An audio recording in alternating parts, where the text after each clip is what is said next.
বিরতিহীন সংবাদ দুপুরে স্বাগত সবাইকে। আপনাদের সাথে আছে জাহিদুল বাশার, আমি আতিফ আঞ্জুমান। শুরুতেই জানিয়ে দেব শিরোনামগুলো। পণ্যবাহী নৌযান শ্রমিকদের ধর্মঘট অবসানের লক্ষণ নেই, দাবি মানা নিয়ে পরস্পর বিরোধী অবস্থানে মালিক শ্রমিক।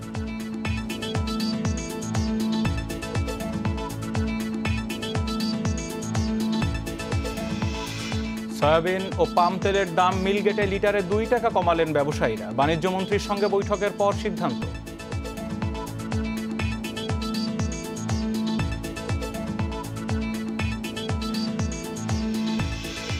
সড়ক দুর্ঘটনা এড়াতে চালকদের ডোপ টেস্ট করানোর নির্দেশনা প্রধানমন্ত্রীর। 144 বাঁক চিহ্নিত করে উন্নয়ন করা হচ্ছে।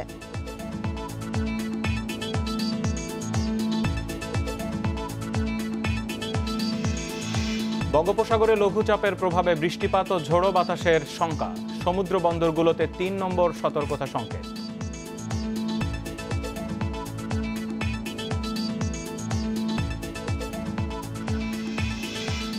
এবং গরিব মানুষকে সরকারি সহায়তার অর্থ জনপ্রতিনিধি ও রাজনীতিকদের পকেটে, সব প্রকল্পেই অনিয়মের অভিযোগ।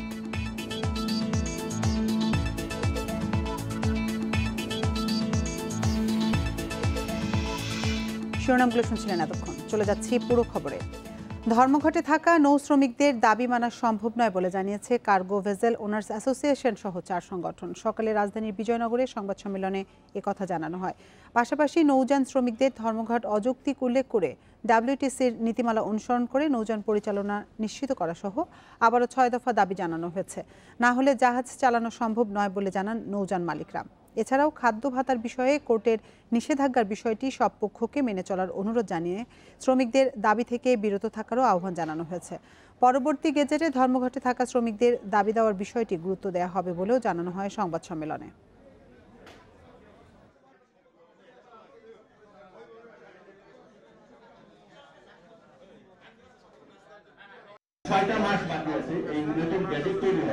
সেইখানে সেই মুহূর্তে, যে পূর্ব মুহূর্তে এই ধরনের একটা ধর্মঘট দেশ ও জাতির কতটুকু কাজে আসবে, তাদেরকে এটা কি ধ্বংসের নিয়ে যাবে না, দেশের উন্নয়নকে ব্যাহত করবে না। খোরাকি ভাতা, নিয়োগপত্র দেয়া, সার্ভিস বুক চালু সহ 11 দফা দাবিতে তৃতীয় দিনের মতো চলছে নৌযান শ্রমিকদের ধর্মঘট। দাবি আদায়ে বিক্ষোভ, মানববন্ধন সহ নানা কর্মসূচিও পালন করছেন তারা। শ্রমিক ধর্মঘটের কারণে দেশের বিভিন্ন বন্দর ও ঘাটে ব্যাহত হচ্ছে পণ্য ওঠানামা। ধর্মঘটের প্রভাবে চট্টগ্রাম বন্দরের বহির্নোঙরে প্রায় 10 লাখ টন পণ্য নিয়ে বসে আছে প্রায় 40টি বড় জাহাজ। এছাড়া বন্দরের বহির্নোঙর থেকে পণ্য বোঝাই করে নারায়ণগঞ্জ, কাঁচপুর, নোয়াপাড়া সহ দেশের 38টি ঘাটে প্রায় 12.5 লাখ টন পণ্য নিয়ে আটকে আছে 874টি লাইটারের জাহাজ। এসব জাহাজে গম, ডাল, ভুট্টা, লবণ, সয়াবিন সহ বিভিন্ন ধরনের পণ্য রয়েছে। ব্যবসায়ীরা বলছেন, নির্ধারিত সময়ের বাইরে প্রতি অলস দিনের জন্য 4 থেকে 6 লাখ টাকা বাড়তি ভাড়া দিতে হবে বড় জাহাজগুলোকে। খুলনা, যশোর অঞ্চলের 10,000 শ্রমিক এই ধর্মঘটে অংশগ্রহণ করছে। মোংলা বন্দরে নৌযান শ্রমিকদের কর্মসূচি না থাকলেও পণ্য ওঠানামার কাজ বন্ধ থাকায় ভোগান্তিতে পড়েছেন আমদানি ও রপ্তানিকারকরা। ধর্মঘট অব্যাহত থাকলে ব্যাপক আর্থিক ক্ষতির আশঙ্কা তাদের। নারায়ণগঞ্জের 25টি ঘাটে আটকে আছে 117টি লাইটার জাহাজ সহ প্রায় 5,000 পণ্যবাহী নৌযান। শ্রমিক নেতারা বলছেন, বিগত দিনে মালিকপক্ষ বারবার প্রতিশ্রুতি দিয়েও দাবি না মানায় ধর্মঘটে যেতে বাধ্য হয়েছেন। এ দফায় দাবি আদায় না হওয়া পর্যন্ত এই কর্মসূচি চলবে।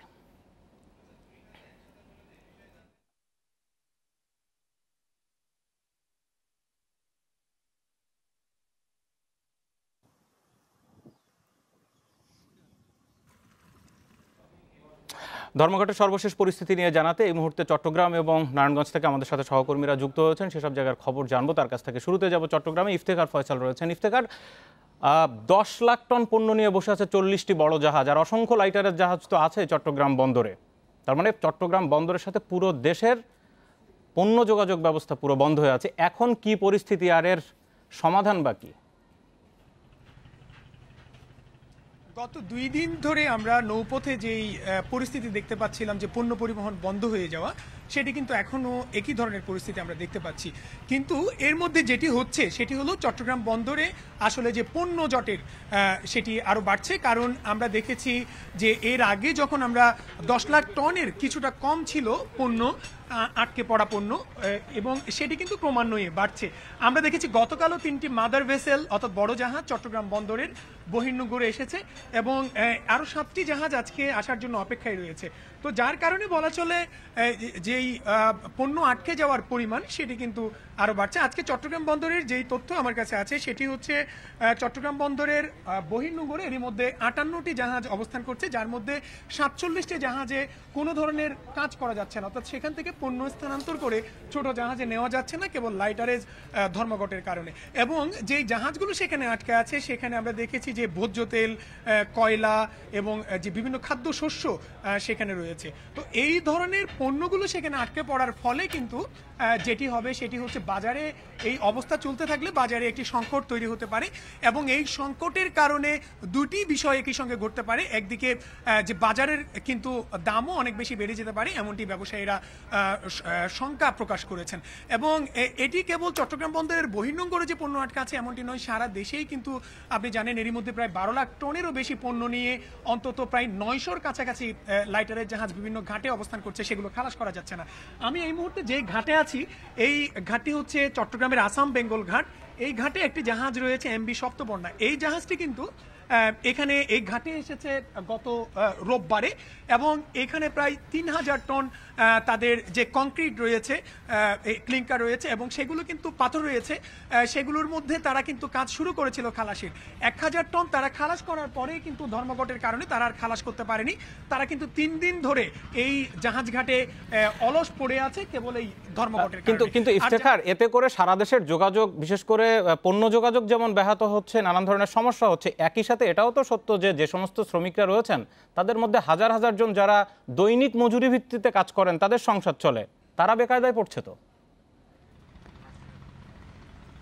আসলে জাহাজ শ্রমিকদের মধ্যে দৈনিক ভিত্তিতে কাজ করা মানুষ তেমন নেই, কিন্তু এই জাহাজের উপর নির্ভরশীল অনেক মানুষ রয়েছে। যেমন আমি এই মুহূর্তে যে ঘাটে আছি এই সময়টা কিন্তু আমরা দেখেছি বিভিন্ন ঘাট গুদাম শ্রমিকরা, যারা ঘাট শ্রমিক, যারা জাহাজ থেকে পণ্য নামিয়ে বিভিন্ন গুদামগুলোতে নিয়ে যায়, সেই ধরনের যে তাদের যে কার্যক্রমে এখানে একেবারে বলা যায় মুখর থাকে। কিন্তু আমরা দেখতে পাচ্ছি তারা 3 দিন ধরে কোনো কাজ নেই। এখানে অনেকেই এসে তাদের সেই আর্থি আমাদের সামনে প্রকাশ করেছেন। তারা বলছেন যে তাদের যে এই যে 3 দিন ধরে ইনকাম না থাকার কারণে তাদের কিন্তু চলতে কষ্ট হচ্ছে। যেহেতু তারা দৈনিক মজুরি ভিত্তিতে কাজ করেন, তারা এই বিষয়টির সুরাহা কিন্তু চেয়েছেন। এবং আমরা দেখেছি এরই মধ্যে আসলে ব্যবসায়ীদের পক্ষ থেকেও কিন্তু এটি নিয়ে উদ্বেগ প্রকাশ করা হয়েছে। চট্টগ্রাম চেম্বারের পক্ষ থেকে শ্রম মন্ত্রণালয়ে একটি চিঠি পাঠানো হয়েছে, সেখানে তারা এটি সুরাহা করার জন্য শ্রম মন্ত্রণালয়কে মধ্যস্থতা করার জন্য আহ্বান জানিয়েছেন। কিন্তু এখনো পর্যন্ত আমরা কোনো পক্ষকেই আসলে উদ্যোগী হতে তেমন একটা দেখিনি। আজকে বিকেল 3:30টার দিকে চট্টগ্রাম বন্দর কর্তৃপক্ষের উদ্যোগে একটি বৈঠক সেখানে হবে, সেখানে জাহাজ মালিক এবং শ্রমিকরা সেখানে উপস্থিত থাকবেন। হয়তো সেখান থেকে কোনো ইতিবাচক সিদ্ধান্ত আসে কিনা সেটি আসলে দেখার জন্য সবাই আমরা অপেক্ষায় আছি।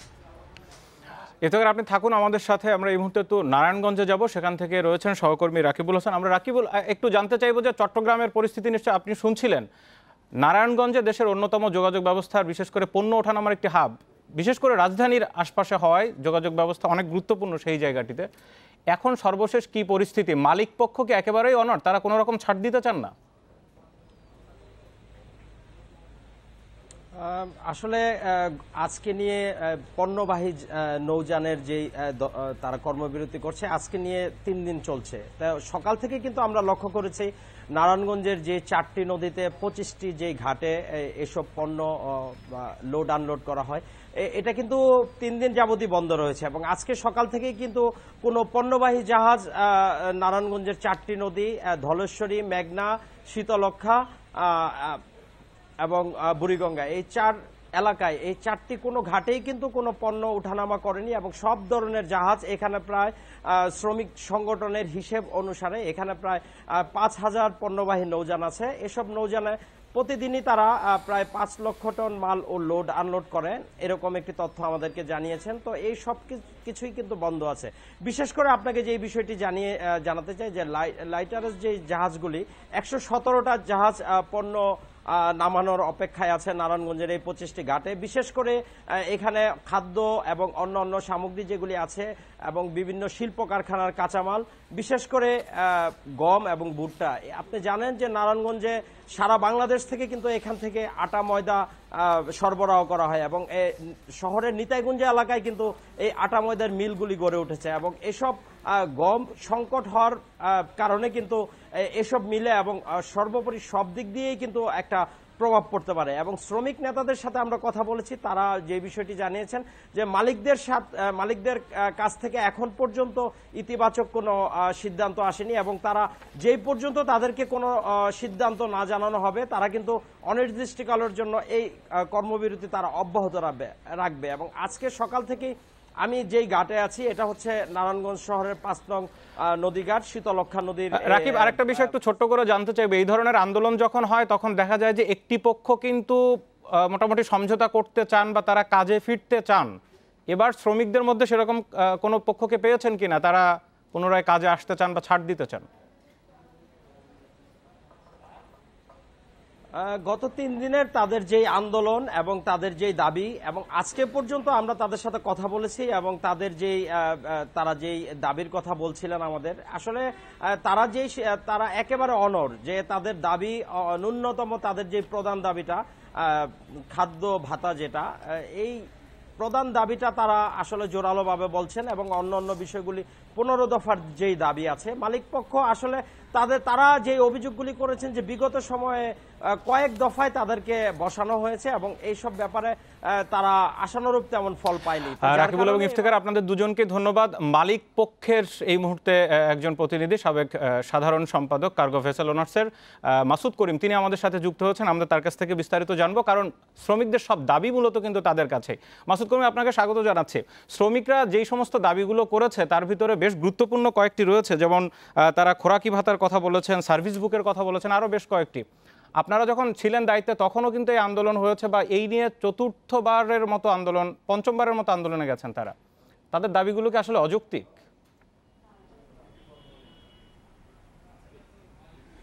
আমি মনে করি এটা সম্পূর্ণভাবে অযৌক্তিক। তারা যে দাবিটা করছে, এখানে 2016-তে আমাদের গভর্নমেন্টের সাথে এবং তাদের সাথে ত্রিপক্ষীয় একটা চুক্তি হয়, যেটা 5 বছরের জন্য এটা কার্যকরী থাকার কথা। তো 2016 থেকে 2021-এর আপনি 30শে মে পর্যন্ত এই দাবিটা গেজেট যে হয়েছে, গেজেট মোতাবেক তারা কোনো খাদ্য ভাতা বা কোনো কিছু এখানে চেতে পারে না। কারণ আমাদের যে স্যালারিটা বাড়ানো হয়েছে, যেটা আগের প্রিভিয়াস স্যালারি থেকে প্রায় 113% মতো বৃদ্ধি করা হয়। তো সেই ক্ষেত্রে তারা এটা 2021 সালে এবং 30শে মেতে আবারও কিন্তু তারা একটা আমাদের সাথে বসবে আবারও 5 বছরের জন্য।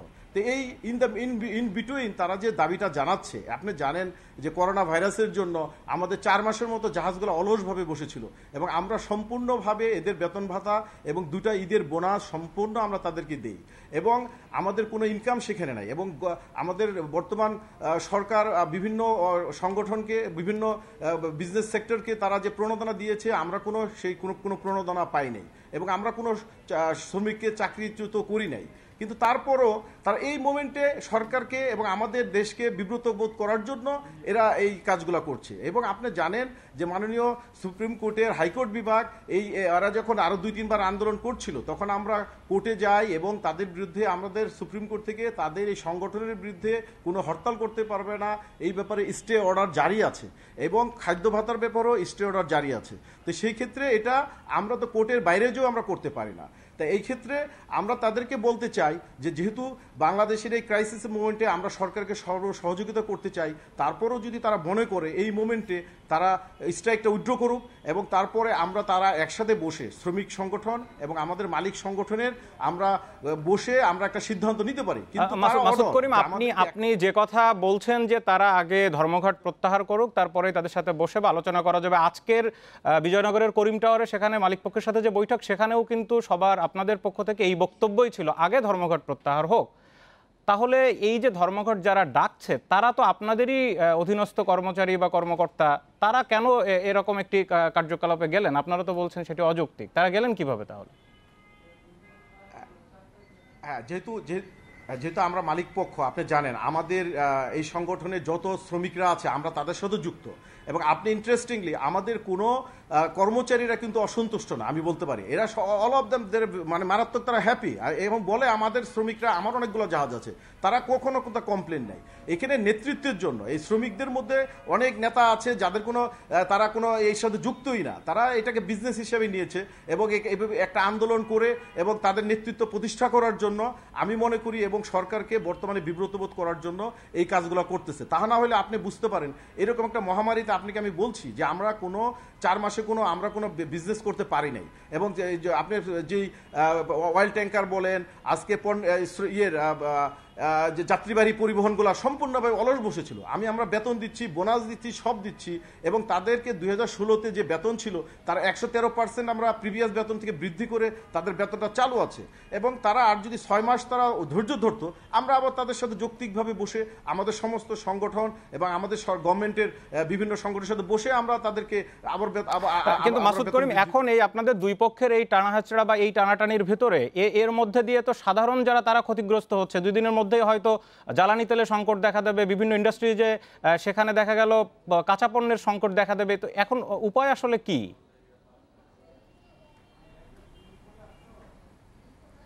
উপায় হলো যে, যেটা আমি খুব ক্লিয়ার কাট বলছি, যে তাদেরকে এই মুহূর্তে স্ট্রাইকটা উইথড্র করুক, কিন্তু আমরা তারপরে বলছি কিন্তু স্ট্রাইক উইথড্র করার পরে শ্রমিক সংগঠনের লোক এবং আমাদের মালিক পক্ষের সিনিয়র নেতৃবৃন্দ এবং সরকারের সাথে আমরা বসে আমরা একটা সিদ্ধান্ত নিতে পারি, কিন্তু আমাদেরকে জিম্মি করে এই মোমেন্টে তাদেরকে খাদ্য ভাতা ডিক্লেয়ার করতে হবে, এটাতে আমরা একমত নই। সেক্ষেত্রে আমরা যদি তারা স্ট্রাইক উইথড্র করে আমরা বসে তারপরে আমরা কিভাবে বাড়ানো যায়, কোন সেক্টরে কোথায় কত টাকা বাড়ানো যায় সেটা আমরা আলাপ করতে হয়, এটাই যৌক্তিক। যদিও হাইকোর্টের বিভিন্ন স্টে অর্ডার আছে, তারপরেও আমরা দেশের স্বার্থে আমরা এটা করতে প্রস্তুত।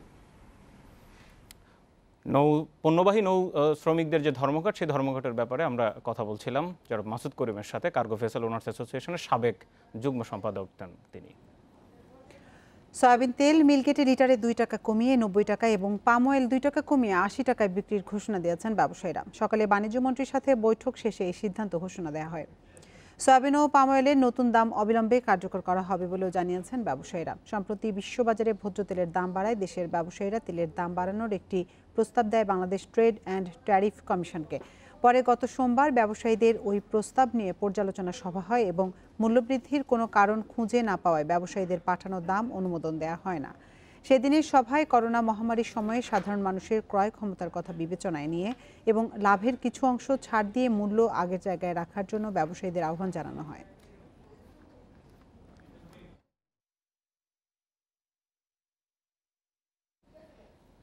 রাজধানীর বাজারে আলুর দাম কমলেও সরকার নির্ধারিত মূল্য বিক্রি হচ্ছে না। এখনও পাইকারিতে 5 টাকা বাড়তি 35 টাকায় বিক্রি হচ্ছে। কারওয়ান বাজারে আড়তে আলু বিক্রি হচ্ছে 35 থেকে 36 টাকায়, আর খুচরায় 40 থেকে 45 টাকা পর্যন্ত। পাইকারি কিছুটা কমলেও প্রভাব নেই খুচরায়। তবে ব্যবসায়ীরা বলছেন কয়েকদিনের মধ্যেই খুচরাতেও দাম কমবে। এদিকে বেঁধে দেওয়া দামে আলু বিক্রি হচ্ছে কিনা তা তদারকিতে কোনো বাজারেই নেই সরকারি মনিটরিং টিম। এ অবস্থায় আলুসহ সব নিত্যপণ্যের দাম নাগালে রাখতে সঠিক তদারকির তাগিদ ক্রেতাদের। মঙ্গলবার দ্বিতীয় দফা আলুর দাম বেঁধে দেয় কৃষি বিপণন অধিদপ্তর এবং অবিলম্বে নির্ধারিত এই দামে বিক্রিরও নির্দেশ দেওয়া হয়।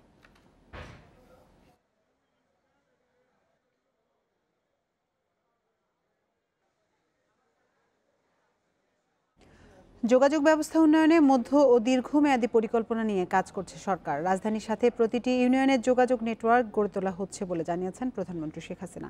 জাতীয় নিরাপদ সড়ক দিবসের আলোচনায় মাদকাসক্তি শনাক্তে চালকদের ডোপ টেস্ট করানোর নির্দেশনা দিয়েছেন তিনি। নিরাপদ সড়ক দিবস, মুজিব বর্ষের শপথ, সড়ক হবে নিরাপদ, এই স্লোগানে চতুর্থবারের মতো উদযাপিত হচ্ছে জাতীয় নিরাপদ সড়ক দিবস। রাজধানীর বিআরটিএ ভবনের মূল অনুষ্ঠানে গণভবন থেকে ভিডিও কনফারেন্সে যুক্ত হন প্রধানমন্ত্রী। তিনি বলেন, সড়ক মহাসড়ক সহ যোগাযোগ ব্যবস্থার উন্নয়নে সারা দেশে ব্যাপক উন্নয়ন কাজ করে যাচ্ছে সরকার। রাজধানীর সাথে প্রত্যন্ত গ্রাম পর্যন্ত যোগাযোগ নেটওয়ার্ক গড়ে তোলা হচ্ছে, যাতে প্রত্যেকে কাজ শেষে আবার দিনে দিনে বাড়ি ফিরতে পারেন। ৮,223.40 কিলোমিটার মহাসড়ক প্রশস্ত করা হয়েছে। 1,209টি সেতু, 5,581টি কালভার্ট নির্মাণ বা পুনর্নির্মাণ করা হয়েছে। 14টি ফ্লাইওভার ও 18টি রেলওয়ে ওভারপাস নির্মাণ করা হচ্ছে। সড়ক দুর্ঘটনা কমাতে মহাসড়কে অতি ঝুঁকিপূর্ণ ব্ল্যাক স্পট চিহ্নিত করে তার সংস্কার করা হচ্ছে বলে জানিয়েছেন প্রধানমন্ত্রী। তিনি বলেন, দুর্ঘটনার জন্য শুধু চালকদের দায়ী করলেই হবে না, সবাইকে ট্রাফিক আইন মেনে চলতে হবে। টাকার বিনিময়ে চালকদের লাইসেন্স না দেওয়ার নির্দেশ দেন শেখ হাসিনা। আমাদের অনেক সময় ড্রাইভার হেল্পারকে গাড়ি দিয়ে সে একটু বিশ্রাম করতে চায়, আর তারপরে অ্যাক্সিডেন্ট হয়, অথবা ড্রাইভার এত ক্লান্ত থাকে যে হয়তো ঘুমিয়ে পড়ে, তখন অ্যাক্সিডেন্ট হয়।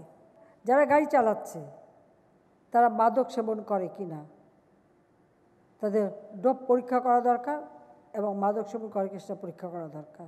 প্রত্যেকটা ড্রাইভারের এই পরীক্ষাটা একান্তভাবে অপরিহার্য। প্রধানমন্ত্রী বলেন, করোনার কারণে সড়কসহ বিভিন্ন উন্নয়ন কাজে কিছুটা বিঘ্ন হয়েছে, তবে শিগগিরই তা কাটিয়ে ওঠা সম্ভব হবে। এ সময় করোনার দ্বিতীয় ঢেউ মোকাবিলায় সবাইকে সুরক্ষিত থাকারও পরামর্শ দেন সরকার প্রধান। অনেক দেশ আবার লকডাউনে চলে গেছে, আমরা এখনও অনেকটা ভালো অবস্থানে আছি, কিন্তু আমাদের সবাইকে কিছু না করেন অন্তত যখন আপনি জনসমাগমে যান বা মানুষের সাথে মেশেন, তাদেরকে মাস্কটা পরতে হবে। আর এই মাস্কটা আমি বলবো যে ডিসপোজেবলটা না পরে ওই যে 3 পালা কাপড় দিয়ে ঘরেও তৈরি করা যায়, বা যে এবং সেগুলি সাবান দিয়ে ধুয়ে ব্যবহার করা, ওটা আরও বেশি স্বাস্থ্যসম্মত। Zahidul Bashar, independent news, Dhaka. Corona মহামারীর কারণে বছরের একটা লম্বা সময় বন্ধ ছিল সড়ক যোগাযোগ। তারপরও এবছরের সেপ্টেম্বর পর্যন্ত সড়কে দুর্ঘটনা ঘটেছে 1097টি। এসব দুর্ঘটনায় প্রাণ গেছে 1269 জনের। এই মৃত্যুহার গত বছরের চেয়েও বেশি। বিশেষজ্ঞরা বলছেন, নিরাপদ সড়কের নিশ্চয়তা আটকে আছে কাগজে কলমেই। সড়ক নিরাপত্তা বিষয়ে সচেতনতা বাড়াতে 2018 সালে 22 অক্টোবরকে নিরাপদ সড়ক দিবস ঘোষণা করে সরকার, কিন্তু তাতেও কমেনি সড়কে মৃত্যুর মিছিল। বুয়েটের অ্যাক্সিডেন্ট রিসার্চ ইনস্টিটিউটের গবেষণা বলছে, 2019 সালে সারা দেশে অন্তত 3940টি দুর্ঘটনা ঘটেছে, আর এতে নিহত হয়েছে 4357 জন, অর্থাৎ দুর্ঘটনায় গড়ে মারা গেছে 1.10 জন। এবছর করোনার কারণে প্রায় 2 মাস বন্ধ ছিল গণপরিবহন চলাচল। পরে চালু হলেও তা ছিল সীমিত আকারে। তারপরও সেপ্টেম্বর পর্যন্ত দুর্ঘটনায় মারা গেছেন 1.5 জন, অর্থাৎ গত বছরের চেয়েও দুর্ঘটনায় মৃত্যুর হার এবছর বেশি। বাস্তবিক প্রয়োগের দিক থেকে আমরা অনেক পিছিয়ে আছি, যার ফলে আমরা মনে করি যে যদি এখনই আমরা কোনো পদক্ষেপ না নিই, এটা কিন্তু ভবিষ্যতেও এই দুর্ঘটনা হবে এবং এটা বাড়তে পারে। শুধু তাই না, সড়কের ক্ষেত্রে ইন্সপেকশনগুলো কিন্তু করা হয় না। তারপর হচ্ছে চালকরা কিন্তু এখনও সে বেতন কাঠামোতে যেতে পারি নাই, আমরা বাস রুট ফ্র্যাঞ্চাইজি এখন আমরা দেখতে পারিনি। তারপরে হচ্ছে চালকদের প্রতিযোগিতা যেমন রয়েছে, গাড়িগুলোর ক্ষেত্রেও কিন্তু আপনার দেখা যাচ্ছে আনফিট বা ঝুঁকিপূর্ণ গাড়িগুলো চলছে। সারা দেশের আঞ্চলিক মহাসড়ক ও ছোট সড়কগুলোতে ছোট যান চলাচল দুর্ঘটনার কারণ বলে মনে করছেন সড়ক পরিবহন ও সেতু মন্ত্রী ওবায়দুল কাদের। তার দাবি, দুর্ঘটনার কারণ চিহ্নিত করে সেগুলো সমাধানের চেষ্টা করছে সরকার। সরকার সড়ক পরিবহন আইন 2018 বাস্তবায়ন শুরু করেছে। জাতিসংঘ ঘোষিত সাস্টেইনেবল ডেভেলপমেন্ট গোল অর্জনে এবং অন্যান্য প্রাতিষ্ঠানিক অগ্রাধিকার চিহ্নিত করে আমরা বাস্তবায়ন করছি 3 বছর ব্যাপী national road safety action plan. দুর্ঘটনা রোধে সড়ক নিরাপত্তা আইন প্রণয়ন হলেও করোনার কারণে তা পুরোপুরি কার্যকর হয়নি। Ashiq Hossain, independent news, Dhaka. রোহিঙ্গাদের জন্য জরুরি তহবিল সংগ্রহে আন্তর্জাতিক দাতা সম্মেলন আজ। তহবিলের পাশাপাশি প্রত্যাবাসন ইস্যুতেও দাতাদের সোচ্চার হওয়ার আহ্বান জানাবে ঢাকা। এ সময় ভাসানচরে রোহিঙ্গাদের অস্থায়ী স্থানান্তরে সরকারের অবস্থানের কথাও তুলে ধরা হবে বলে জানিয়েছেন পররাষ্ট্র সচিব। বাংলাদেশ, মিয়ানমার সহ নানা দেশে থাকা রোহিঙ্গাদের জীবনমান উন্নয়নে জরুরি মানবিক সহায়তা নিশ্চিতে আন্তর্জাতিক অনলাইন প্ল্যাটফর্মে বসছে দাতারা। বাংলাদেশ সময় সন্ধ্যা 6টায় হবে এই সম্মেলন। যুক্তরাষ্ট্র, যুক্তরাজ্য, ইউরোপীয় ইউনিয়ন ও জাতিসংঘের শরণার্থী সংস্থা UNHCR এর এ আয়োজনে অংশ নেবে বাংলাদেশ, মিয়ানমারও। এতে ঢাকার পক্ষে নেতৃত্ব দেবেন পররাষ্ট্র প্রতিমন্ত্রী শাহরিয়ার আলম। বাংলাদেশে থাকা রোহিঙ্গাদের মানবিক চাহিদা পূরণে এবছর জাতিসংঘ $1 বিলিয়ন সহায়তার আবেদন জানালেও সংগ্রহ হয় অর্ধেকেরও কম। এ অবস্থায় প্রতিশ্রুতি বাস্তবায়নে আন্তর্জাতিক সম্প্রদায়কে তাগিদ দিতেই এ আয়োজন। এতে 1 বছরের পরিবর্তে 3 থেকে 10 বছর মেয়াদের জন্য তহবিল সংগ্রহের প্রস্তাব আসতে পারে।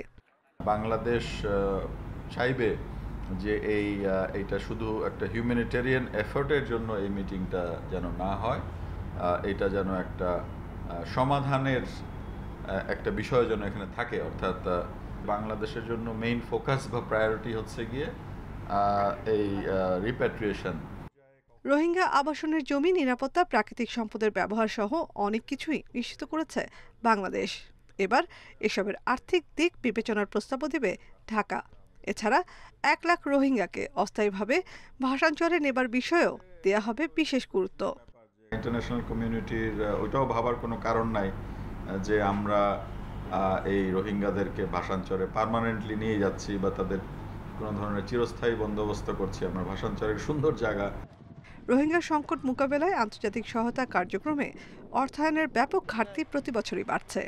এ অবস্থায় সংকট সমাধানে আন্তর্জাতিক সম্প্রদায়কে ঐক্যবদ্ধ থাকার তাগিদ দেওয়া হবে সম্মেলন থেকে।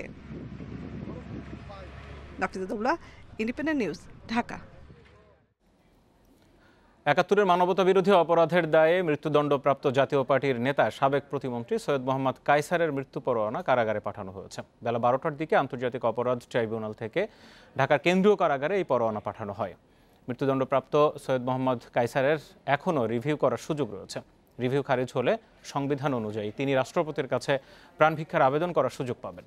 গত 14 জানুয়ারি ট্রাইব্যুনালের দেয়া সৈয়দ মোহাম্মদ কায়সারের মৃত্যুদণ্ডের রায় বহাল রাখেন আপিল বিভাগ। মানবতা বিরোধী অপরাধের কোনো মামলায় ধর্ষণের দায়ে আসামিকে সর্বোচ্চ সাজা দেওয়ার ঘটনা এটাই প্রথম। 2013 সালে ট্রাইব্যুনাল কায়সারের বিরুদ্ধে গ্রেপ্তারি পরোয়ানা জারি করলে সেই রাতেই তাকে গ্রেপ্তার করা হয়। মানবতা বিরোধী অপরাধের 16টি ঘটনার অভিযোগ গঠনের মধ্য দিয়ে তার বিচার শুরু হয় ট্রাইব্যুনালে। সেই বিচার শেষে ধর্ষণের 2টি সহ 7টি অভিযোগে সৈয়দ মোহাম্মদ কায়সারকে মৃত্যুদণ্ড দেয় ট্রাইব্যুনাল। ৭১-এর মুসলিম লীগ নেতা কায়সার ছিলেন পাকিস্তানি বাহিনীর একজন বিশ্বস্ত সহযোগী। কায়সার বাহিনী নামে দলও গড়ে তোলেন তিনি। সেজন্য ব্রাহ্মণবাড়িয়া ও হবিগঞ্জের মানুষ তাকে একজন কুখ্যাত ব্যক্তি হিসেবেই চেনে।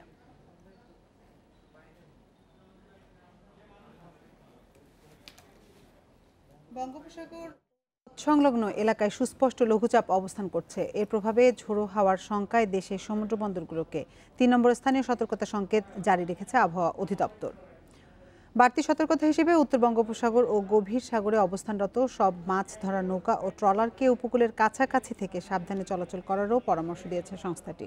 এদিকে সক্রিয় মৌসুমি বায়ুর প্রভাবে রাজধানীসহ দেশের বেশিরভাগ এলাকা মেঘাচ্ছন্ন রয়েছে। সারা দেশে বৃষ্টির পূর্বাভাস দিয়েছে আবহাওয়াবিদরা। কোথাও কোথাও হতে পারে ভারী বৃষ্টি। বুধবার দেশের সর্বোচ্চ বৃষ্টিপাত রেকর্ড করা হয়েছে বরিশালের খেপুপাড়ায় ৭১ মিলিমিটার।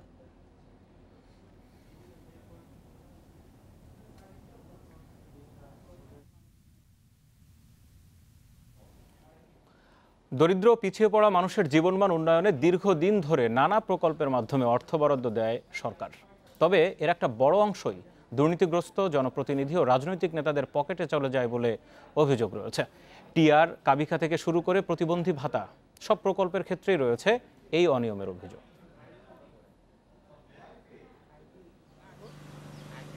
কুষ্টিয়ার মিরপুর উপজেলার সিংপুর সরকারি প্রাথমিক বিদ্যালয়ের খেলার মাঠ সংস্কারে বরাদ্দ ছিল 43,500 টাকা, অথচ এর বিপরীতে কাজ হয়েছে মাত্র 5 থেকে 6,000 টাকার। এলাকাবাসীর অভিযোগ, বাকি টাকা আত্মসাৎ করেছেন স্থানীয় জাসদ নেতা জালাল উদ্দিন। জেলায় এমন অন্তত 69টি প্রতিষ্ঠানের বরাদ্দকৃত অর্থ আত্মসাতের অভিযোগ রয়েছে। 15 দিন আগেও আমরা খুব দুর্ভোগে ছিলাম। 15 দিন আগে এই পর্যন্ত পানি পড়ে গেছিল। একটা প্রতিষ্ঠানের নামে যখন একটা জিনিস আসে, এখন এই জিনিসটা যদি না পায় তাহলে শুধু তো আমার একলা কষ্ট না, সবারই কষ্ট।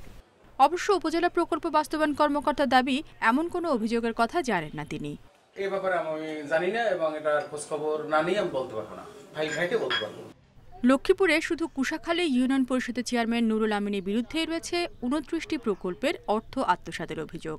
এ নিয়ে দুদকে একটি মামলাও দায়ের হয়েছে। জেলার আরও 5 ইউনিয়নের অন্তত 50টির মতো এমন অনিয়মের অভিযোগ থাকলেও নেওয়া হয়নি কোনো ব্যবস্থা। আমি সরকারি যে প্রকল্প, এই প্রকল্পগুলো যথারীতি সম্পূর্ণরূপে বাস্তবায়ন হয়েছে। অডিটে তারপরে যায়, সন্তুষ্টজনক কাজ তারপরে যায়, এলাকা পাইছে। শরীয়তপুরে প্রতিবন্ধী ভাতা আত্মসাতের অভিযোগ উঠেছে নাওডোবা ইউপি সদস্য শাহিন ফকির, সালমা বেগম ও মনিরা বেগমের বিরুদ্ধে। ভুক্তভোগীদের অভিযোগ, ৯,০০০ টাকা ভাতার মধ্যে ৭ থেকে ৮,০০০ টাকায় দিয়ে দিতে বাধ্য হন তারা। আমার ৯,০০০ উড়াইছি, ৯,০০০ মধ্যে ১,০০০ দিছে আর ৮,০০০ নিয়ে দিছে টাকা। ওনার কাছে রাখছি ১,০০০ টাকা মানে স্যারকে দিয়ে দিছি। ও যে স্যারেরা যারা বই দিছিল না তাদের কাছেই যেমন দিয়ে দিছে, তার খরচা ফরচা এটা সেটা করছে। এই জন্য এসব অভিযোগের বিরুদ্ধে তদন্ত চলছে বলে জানায় সমাজসেবা অধিদপ্তর। মেম্বার যদি নিজে আত্মসাৎ করে তার বিরুদ্ধে আমরা উপজেলা প্রশাসনের মাধ্যমে আমরা অবশ্যই ব্যবস্থা গ্রহণের ব্যবস্থা নেব। আর আমাদের যদি কোনো কর্মী এই ধরনের কাজে জড়িত থাকে তাহলে প্রমাণিত হলে অবশ্যই আমরা বিভাগীয় ব্যবস্থা নেব। এ ব্যাপারে কাউকে ছাড় দেওয়া হবে না। কোনো কোনো ক্ষেত্রে দুর্নীতিবাজ ও অনিয়মকারীদের আইনের আওতায় আনা হলেও বেশিরভাগই থেকে যাচ্ছেন অধরা। রেশমি নন্দী, ইন্ডিপেন্ডেন্ট নিউজ। মহাষষ্ঠীতে বোধনের মধ্য দিয়ে শুরু হলো সনাতন ধর্মাবলম্বীদের সবচেয়ে বড় ধর্মীয় উৎসব শারদীয় দুর্গাপূজা। ষষ্ঠী পূজার দেশ ও জাতির মঙ্গল কামনায় প্রার্থনা করেন ভক্তরা। আগামীকাল সপ্তমীর দিনে করোনা থেকে মুক্তির জন্য বিশেষ প্রার্থনা করা হবে দেশ জুড়ে।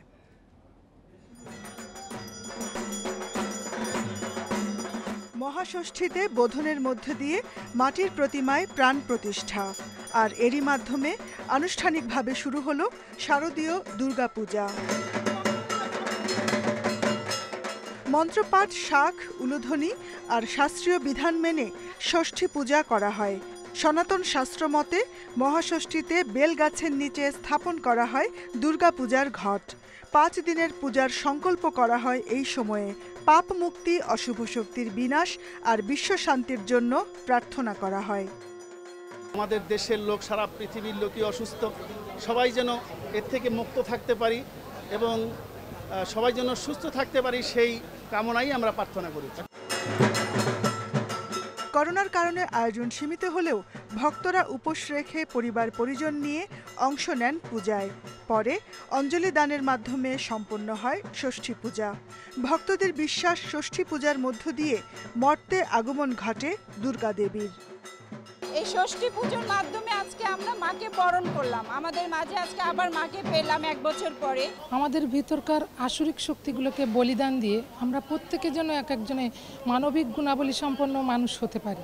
করোনা পরিস্থিতির কারণে স্বাস্থ্যবিধি মেনে পূজার আনুষ্ঠানিকতা পালনের কথা জানালেন মহানগর সার্বজনীন পূজা কমিটির নেতারা। আমরা 25 থেকে 50 জনকে আমরা লিমিটেড করে দিয়েছি, যে 25 থেকে 50 জনের ভিতরে আপনারা এটা রাখবেন স্থান সংকুলার সাপেক্ষে। এখন কারো যদি স্থান যদি বেশি হয়, যদি সে 100 জনকে ফিজিক্যাল ডিস্টেন্সিংটা মেনটেন করে যদি তারা রাখতে পারে, ওটাকে নিশ্চিত যদি করতে পারে যে না আমার সামাজিক দূরত্ব নিশ্চিত করে আমি 100 জনকে ঢুকাতে পারবো, তারা সেটা নেবেন। সোমবার বিজয়া দশমী পর্যন্ত ঢাকের বাদ্যে মুখরিত থাকবে পূজা মণ্ডপগুলো। জগতের মঙ্গল কামনায় এবার দেবীর আগমন নৌকায় চড়ে, আর দেবী বিদায় নেবেন ঘোড়ায় চড়ে। Jahanara Parvin, independent news, Dhaka. Corona সংক্রমণ এড়াতে পূজা উপলক্ষে এবার বেশিরভাগ জেলায় মেলা না বসলেও কিশোরগঞ্জের কটিয়াদীতে চলছে ঢাকঢোলের হাট। 500 বছরের ঐতিহ্যবাহী এই হাট থেকে বাদ্যযন্ত্র সহ যন্ত্রীদের ভাড়া করে নিতে বিভিন্ন জায়গা থেকে এসেছেন পূজারীরা। 3 দিনের হাটের শেষ দিন আজ। ঢাকঢোল, কাশি সানাই, বাঁশির আওয়াজে মুখর কটিয়াদী পুরাতন বাজার। এর মাঝেই চলছে দরদামের পর্ব। বায়না ঠিক হলেই বাদ্যসহ যন্ত্রীদের সঙ্গে নিচ্ছেন পূজারীরা। মহাষষ্ঠী থেকে প্রতিমা বিসর্জনের দিন পর্যন্ত চুক্তিবদ্ধ হন তারা।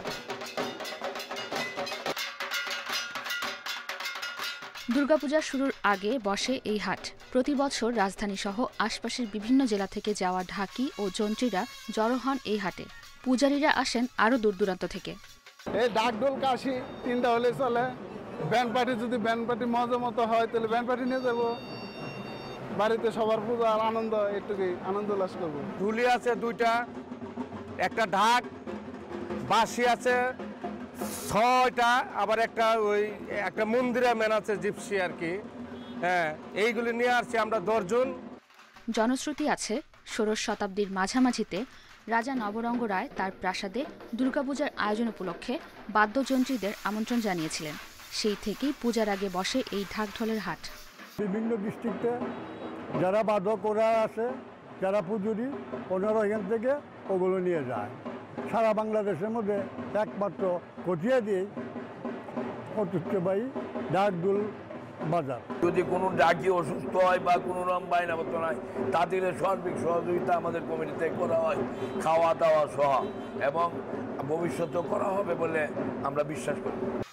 ঢাকের দল প্রতি 10 থেকে 15,000 এবং পুরো যন্ত্রী দল নিতে ভাড়া গুনতে হয় 1 লাখ টাকা পর্যন্ত।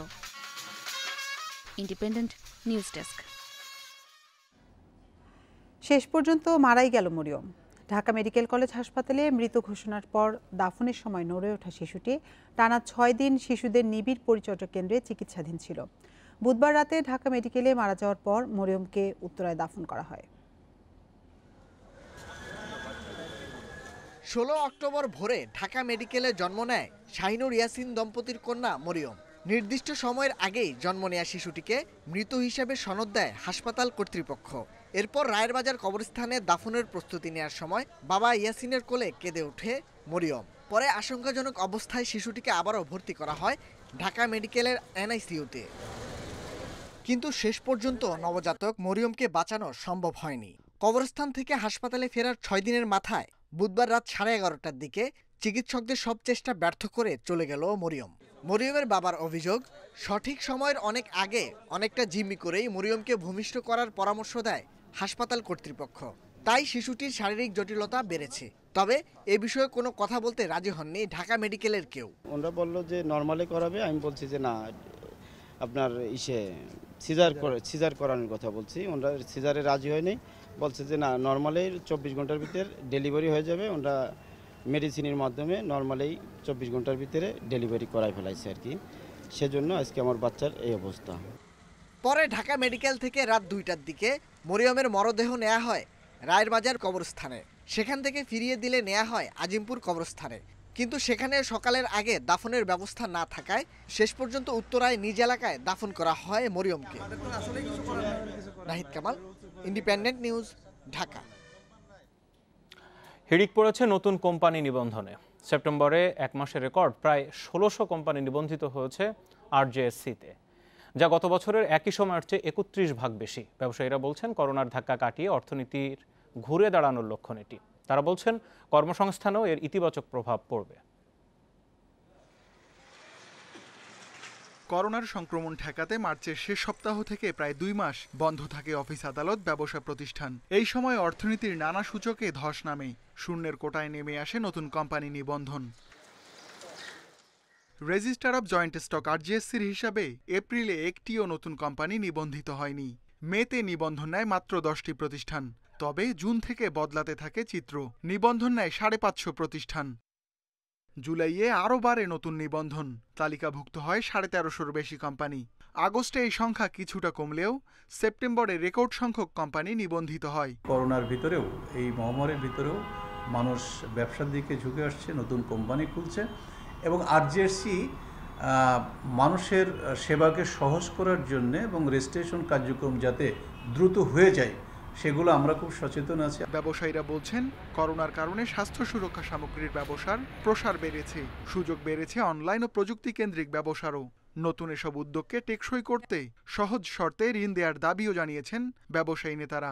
পজিটিভ যে গ্রোথ যেটা দেখছি এটা যাতে কন্টিনিউ হয়, আর এটা হলে যেটা হবে যে আমরা যেটা ভয় পাচ্ছিলাম যে মানুষের চাকরি চলে যাবে, নতুন কর্মসংস্থান তৈরি হবে না, তো এইখানে কিন্তু দেখা যায় বাংলাদেশের বেসরকারি খাতের যে স্ট্রেংথ, আমাদের যে স্ট্রেংথ, আমরা কিন্তু সবসময় যত বাধা ছিল সবকিছু পেরিয়ে কিন্তু সামনের দিকে এগিয়ে নিয়ে যাচ্ছে। এদিকে অর্থনীতিবিদরা বলছেন লকডাউনে অফিস আদালত বন্ধ থাকায় এখন কোম্পানি নিবন্ধন বাড়ছে।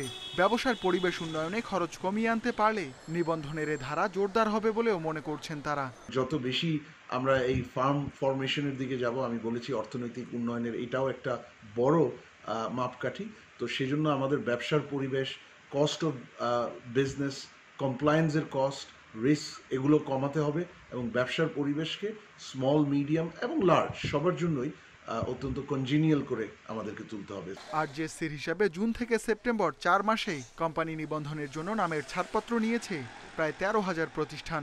অর্থাৎ নতুন কোম্পানি খোলার হার সামনে আরও বাড়বে। Ruhul Amin, independent news, Dhaka.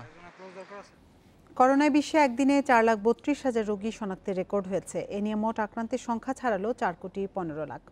24 ঘন্টায় 6,800 জনের প্রাণহানি নিয়ে মোট মৃতের সংখ্যা 11,35,000-এর বেশি। দ্বিতীয় দফায় করোনা সংক্রমণে সবচেয়ে বেশি ক্ষতিগ্রস্ত ইউরোপকে ধরা হচ্ছে ভাইরাসের কেন্দ্রবিন্দু হিসেবে। কিছুদিন কম থাকলেও আবারও বেড়েছে করোনায় সংক্রমণ ও প্রাণহানির হার। আক্রান্ত ও মৃত্যুর দিক দিয়ে প্রথম সারিতে থাকা প্রায় সব দেশেই বেড়েছে প্রকোপ। 24 ঘন্টায় বিশ্বে আবারও দৈনিক সংক্রমণের রেকর্ড হয়েছে। 2 মাস ধরে ভারত একদিনে আক্রান্ত ও মৃত্যুর দিক দিয়ে শীর্ষ অবস্থানে থাকলেও আবারও ভারতকে পেছনে ফেলেছে যুক্তরাষ্ট্র। সেখানে 24 ঘন্টায় মারা গেছে 1200-র বেশি মানুষ। নতুন 63,000-এর বেশি শনাক্ত নিয়ে এ পর্যন্ত আক্রান্তের সংখ্যা ছাড়িয়েছে 85 লাখ। যুক্তরাষ্ট্রের পর সবচেয়ে বেশি মৃত্যু ভারতে। 24 ঘন্টায় সেখানে 703 জনের মৃত্যু হয়েছে। নতুন শনাক্তের সংখ্যা 56,000। এই নিয়ে দেশটিতে মোট আক্রান্তের সংখ্যা 77 লাখ ছাড়ালো। ব্রাজিলে নতুন করে মৃত্যু হয়েছে 571 জনের। নতুন শনাক্ত প্রায় 26,000। আর্জেন্টিনায় প্রতিদিনই বাড়ছে করোনার প্রকোপ।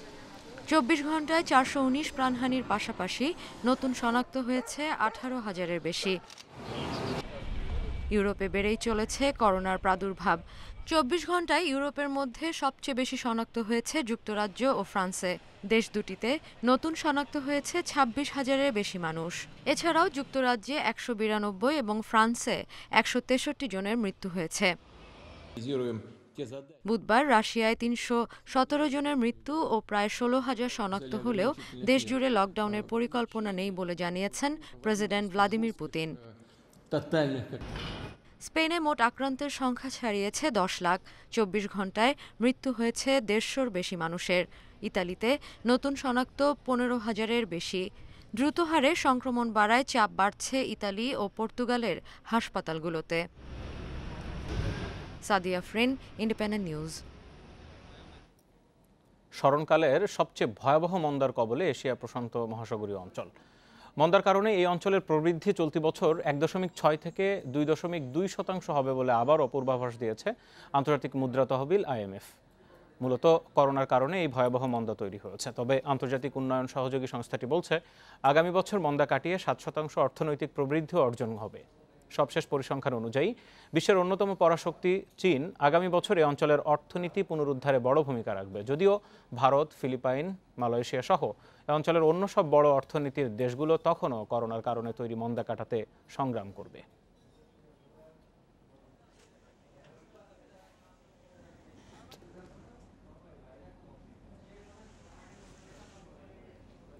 মার্কিন প্রেসিডেন্ট নির্বাচনে ডেমোক্রেটিক প্রার্থী জো বাইডেনকে সমর্থন করতে নির্বাচনী প্রচারণায় নেমেছেন সাবেক ডেমোক্র্যাট প্রেসিডেন্ট বারাক ওবামা। এ সময় নানা বিষয়ে প্রেসিডেন্ট ডোনাল্ড ট্রাম্পের সমালোচনা করেন সাবেক এই প্রেসিডেন্ট।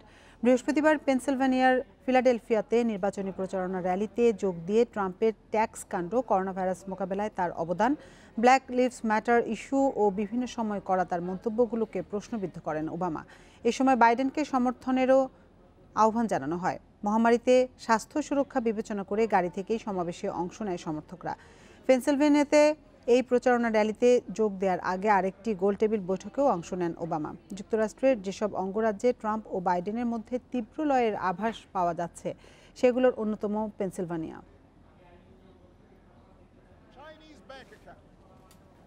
প্রেসিডেন্টস কাপের ফাইনালে কাল মাহমুদুল্লাহর একাদশের মুখোমুখি হবে নাজমুল একাদশ। মিরপুরের হোম অফ ক্রিকেটে খেলা শুরু দুপুর 2টায়। পুরো আসর জুড়ে সমালোচিত হয়েছে টপ অর্ডারের ব্যাটিং ব্যর্থতা।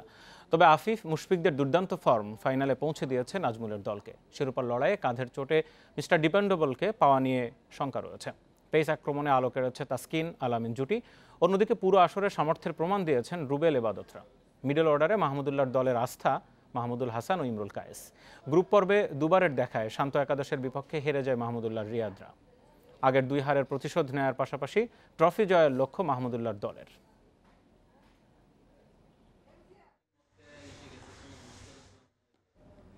বিবর্ণ পরাজয় দিয়ে চ্যাম্পিয়ন্স লিগ শুরু করল রেকর্ড 13 বারের চ্যাম্পিয়ন রিয়াল মাদ্রিদ। ঘরের মাঠে শাখতার দোনেৎস্কের বিপক্ষে 3-2 গোলে হেরেছে লস ব্লাঙ্কোস। ব্যর্থতার দায় নিজের কাঁধে নিয়েছেন জিনেদিন জিদান। অ্যাথলেটিকোকে 4-0 গোলে উড়িয়ে হারিয়ে দাপটে শুরু বায়ার্নের। পোর্তোর বিপক্ষে ম্যান সিটির জয় 3-1 গোলে। আর আয়াক্সের বিপক্ষে 1-0 গোলে জিতেছে লিভারপুল।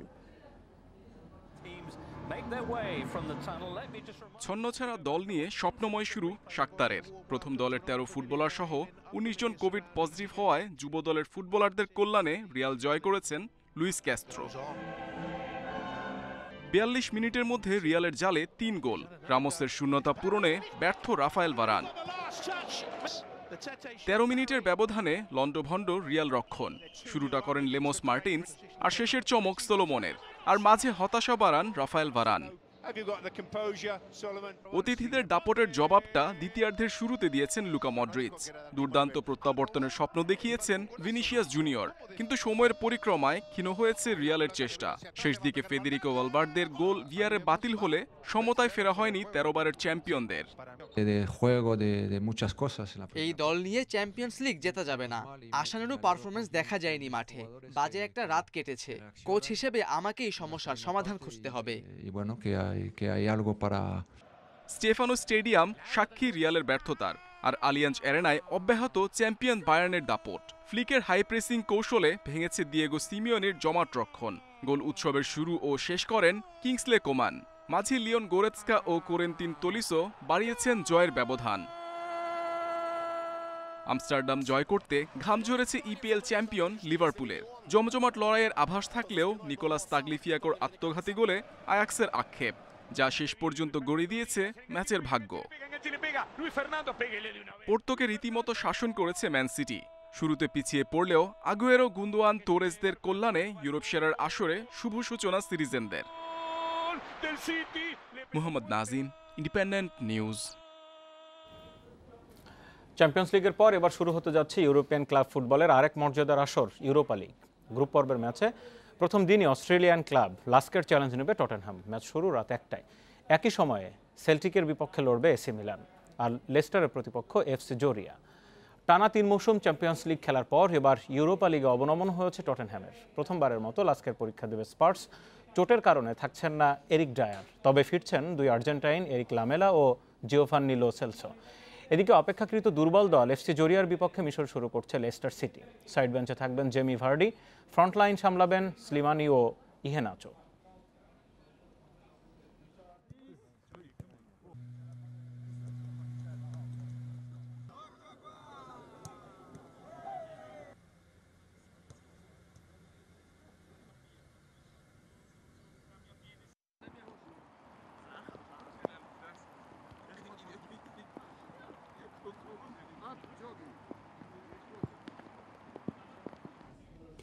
করোনা মহামারীর কারণে দীর্ঘদিন বন্ধ থাকার পর আগামী ২৩ অক্টোবর মুক্তি পাচ্ছে ৪৯ বাতাস। সিনেপ্লেক্সের ৩ শাখা সহ চট্টগ্রামে একটি সিনেমা হলে মুক্তি পাবে ছবিটি। ছবি মুক্তি প্রসঙ্গে পরিচালক বলেন, করোনা পরিস্থিতি স্বাভাবিক হওয়ায় ছবিটি মুক্তি দেওয়া হচ্ছে। প্রেক্ষাগৃহ খুলেছে, কিন্তু নেই মানসম্মত সিনেমা। ক্ষতির আশঙ্কায় বেশিরভাগ প্রযোজক সিনেমা মুক্তি দিতে চাইছেন না। এরকম পরিস্থিতিতে ২৩ অক্টোবর মুক্তি পাচ্ছে কাঙ্ক্ষিত সিনেমা ৪৯ বাতাস। আমি অর্ধেকটা দম নেই, বাকিটা একসাথে নেব বলে।